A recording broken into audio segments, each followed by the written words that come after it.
این نورسان اشتراکچیانی آزمون جمهوریوی فروغ یوسف دانایی کتاب است در نامیناسیای از خود نمودن آثار ادیبان کلاسیک فارس تاجیک از ناحیه واسه میباشند. این نوبت اشتراکچیانی آزمون مولوی شناسی هستند. مولوی شناسی آزمون ولایتی بوده در حاشیه آزمون جمهوریوی فروغ یوسف دانایی کتاب است با مقصد جلب نورسان برای از خود نمودن آثار ادیبان کلاسیک فارس تاجیک راه اندازی کرده شده است.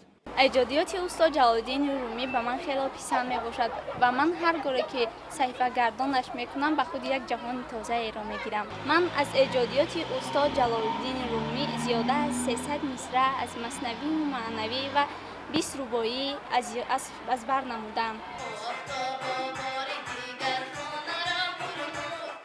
طبق نظامنامه آزمون از روی قرائت شعر، مثنوی خوانی و سراییدن سرود از ایجادیات مولوی جلال‌الدین بلخی با مهارت اشتراکچیان اعضایان حکمان بهاگذاری نمودند.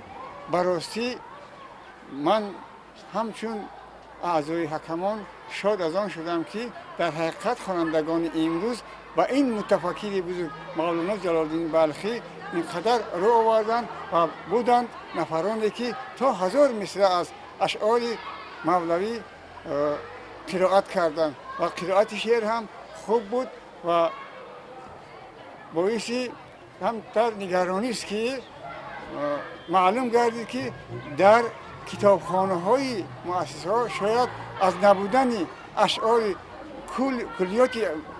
کلیات جلال‌الدین بلخی اکثرا خوانندگان قریب که به یک مضمون برآمد کردند. این نشانی آن بود که در مکتب ها همین کلیات جلال‌الدین بلخی شاید نادیر باشد، کمیاب باشد و باوری است که شناخت مولانا جلال‌الدین بلخی بسیار امروز در شناخت مولانا امروز یک ذوق و شوق خوانندگان بیدار شده است.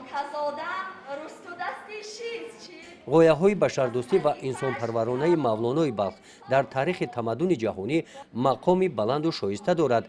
اخلاق حمیده و حسنه انسانی از مهمترین پهلوهای حکمت انسانگرایانه مولانای بلخ محسوب می شود.